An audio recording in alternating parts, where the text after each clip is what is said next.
With a franchise as massive as Pokémon, fans are bound to devise their own eerie content and twists. Some have created tales of hacked game kajutsus, fake Easter eggs, and even alternate dialogues for various games in the series, becoming makeshift Pokémon ghost stories and tall tales. Fan theories are different. They struggle to find understanding within the universe of the games and its big mysteries. By working with subtle hints and clues, these theories can often become dark, exploring harsh realities and shocking implications behind the game's descriptions and vague world-building histories. Number 10. The Pokémon War. One of the big questions for the original Red, Green, and Blue games is why there are only young children and the elderly running around in the games, while there are a few middle-aged women and men. Red, the main protagonist and player avatar, has no father to speak of, and Blue, Red's rival, does not appear to have any parents. In fact, there seem to be very few adults besides the gym leaders. Fans theorize the reason for the strange lack of adults is because of a war in the Kanto region, where the first games take place. Lieutenant Surge, the gym leader in Vermilion City, describes how electric-type Pokémon saved him during the war. Since the games take place in a fictional universe, Lieutenant Surge is not referring to any historical conflicts. Some people speculate that there was a war in Kanto with massive casualties, causing a gap in generations. This explains why Professor Oak gives a Pokédex to every new trainer who ventures out into the world. This would be an effective way to either collect or verify information lost during the war, and to determine which species of Pokémon survived the conflict. Number 9. The death of Blue's Raticate. Lavender Town is the center of a lot of fan theories because of the Pokémon Tower, a giant graveyard for dead Pokémon. In the Red, Green, and Blue games, you find Blue in said graveyard and battle him. But something is different. His Raticate, which he has used in every battle up until this point, is now gone. Sure, Blue could have switched out his Raticate for stronger Pokémon or traded it to another trainer, but what if something more sinister occurred? There is a rumor that in the original versions of the games released in Japanese, Blue asks if Red knows what it's like for Pokémon to die before they battle each other. The last time players see Blue's Raticate is on the SS Anne, which Red manages to escape before it left the dock. The theory is basically that Raticate was severely injured in the battle on the cruise ship but was not taken to a Poké Center in time, resulting in Raticate's death. The reason Gary, or Blue, is in the Pokémon Tower in the first place is to bury and mourn his lost Raticate. Nothing says a kid's game quite like dead pets. Number 8. Cubone is a mutated baby Kangaskhan. Sometimes a theory becomes so prominent and widely accepted that fans start to believe it was the developer's intention all along, and we're just waiting on some leaked concept art or creator commentary to seal the deal. One widespread theory on the nature of Cubone's origins fit that bill. It asserts that when a Kangaskhan dies, her baby takes her skull and wears it, becoming a Cubone and starting a different evolution path. Morbid, right? This theory is supported by the fact that a baby Kangaskhan has a model nearly identical to that of a Cubone, with only slight color differentiation.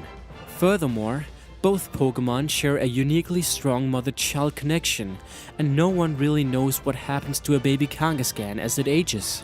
The idea has become so popular that some claim it to be a fact, and assert that Red and Blue's infamous missing no glitch was actually intended to be the bridging evolution between Cubone and Kangaskhan before it was removed. Ah man, talk about mommy issues. Number 7. Death in the Pokémon world. There are several ghost-type Pokémon, but there's never a clear definition of what death entails in the Pokémon world. Pokémon can die, but their lifespans are unknown. One prominent theory on the ghost type's purpose is that they help regulate the world around them. Yamask is a Generation 5 Pokémon whose Pokédex entry claims it was not only once human and remembers its past life, but also the mask it carries is of its original human weep. The Pokédex also say that a Yamask will look at its mask and cry. As if the dead reincarnating into Pokémon wasn't spooky enough for you. One Pokémon acts as the Grim Reaper of children. Duskull is a Generation 3 Pokémon described as enjoying children crying and, in an old wife's tales, takes bad children away. Lampent, a Generation 5 Pokémon, will steal your spirit and hang around in hospitals, waiting for people to die. So, to recap, some Pokémon are the dead coming back, and others are forces of nature who have come to facilitate death. Not creepy at all. Not creepy at all. Number 6. N is in reality a Solrock. N is a character from Pokémon Black, White, Black 2 and White 2. He's the puppet leader of Team Plasma, which wants to separate worlds for humans and Pokémon. There is a question about whether or not N is actually human and not just a Pokémon, Solrock casting an illusion. Consider the facts. In one part of the Black and White 2 games, you'll follow a Solrock into a set of ruins and find N there, with the Solrock missing. Their hair is similarly shaped. N was raised among Pokémon and can understand them, and he speaks unnaturally fast and awkwardly throughout the games. Solrocks have been known to appear as humans in the Black and White games and can sometimes copy the speech patterns of whom they are pretending to be. It would make more sense for a Pokémon to want to separate the world, seeing how often they are abused and used as tools to gain power by their trainers. Number 5. Dittos are corrupted Mews. Generation's one second favorite legendary critter, Mew, could be regarded as the ultimate Pokémon, since it's technically all of them at once. Its genetic code contains DNA of every Pokémon in existence, and it can transform into any one at its leisure. There's only one other Pokémon capable of pulling that trick, Ditto, the Mimic Blob, and that's not the only similarity they share. In fact, they have enough in common that some have theorized Ditto are Mew. They've just been corrupted. The evidence for this one is simple, but compelling. Ditto and Mew are the only two Pokémon that can use Transform. They have the same coloration, both in their normal and shiny forms. They, stay with me here, weigh the same amount at 8.8 pounds. Altogether, these small commonalities create a semblance that's actually pretty convincing. What corrupted the Ditto Mews is anyone's guess. Maybe they were failed clones. There's actually an established lore in Pokémon that scientists have tried to clone Mew. That's why Mewtwo exists. Or transform so much that they forgot what they used to be. But in any case, the resemblance is uncanny. And really, what's a little amorphous blobbery amongst family? Number 4. Wobbuffet's decoy body. If someone were to compile a list of the most annoying Pokémon, Wobbuffet would likely be near the top due to its shrill voice and its nearly constant presence in the games, not to mention the anime. This Generation 2 Pokémon has a bright, incredibly durable blue body and a dark tail adorned with designs that look like eyes. But are they just designs? Some fans theorize that the blue portion of Wobbuffet is not the actual body, but merely a decoy for the real body, the tail. This would explain why Wobbuffet has such a high endurance for attacks.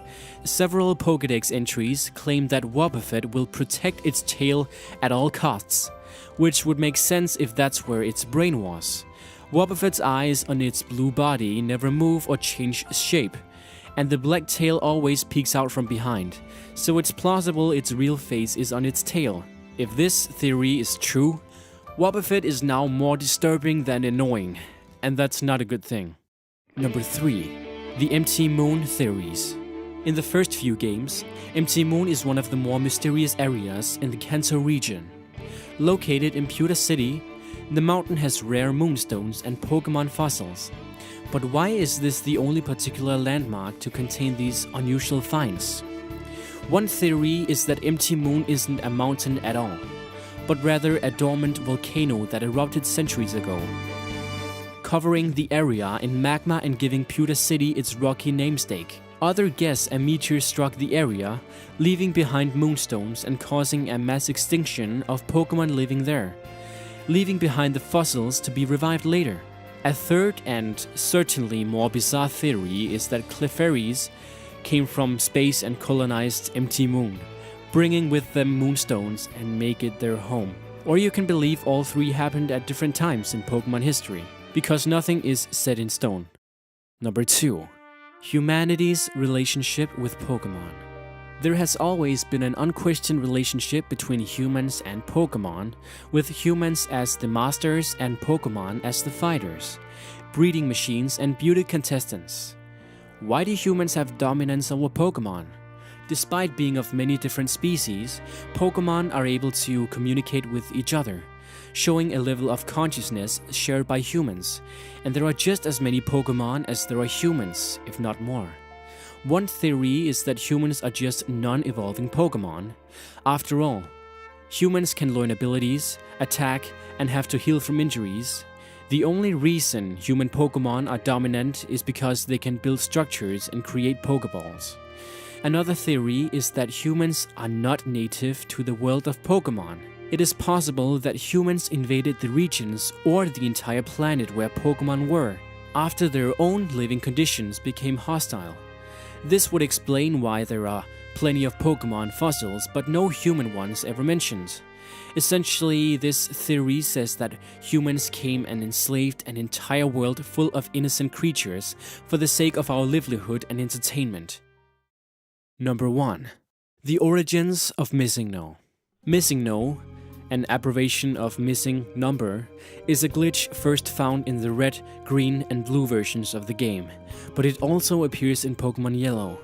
A generally accepted theory is that Missing No is a Pokemon that the developers created but didn't pan out, and they never removed it entirely from the game's code. Some believe Marowak was supposed to evolve into Kangaskhan in the original game, which makes the above Cubone theory true. They made a last-minute decision to make Kangaskhan its own Pokemon that wouldn't evolve, and so the programmers, rather than changing all code, moved the evolution to a number that didn't exist in the game, creating a missing number, or Missing No. A more disturbing theory is that Missing No is what happens when Pokemon are left in their Pokeballs for an extended amount of time.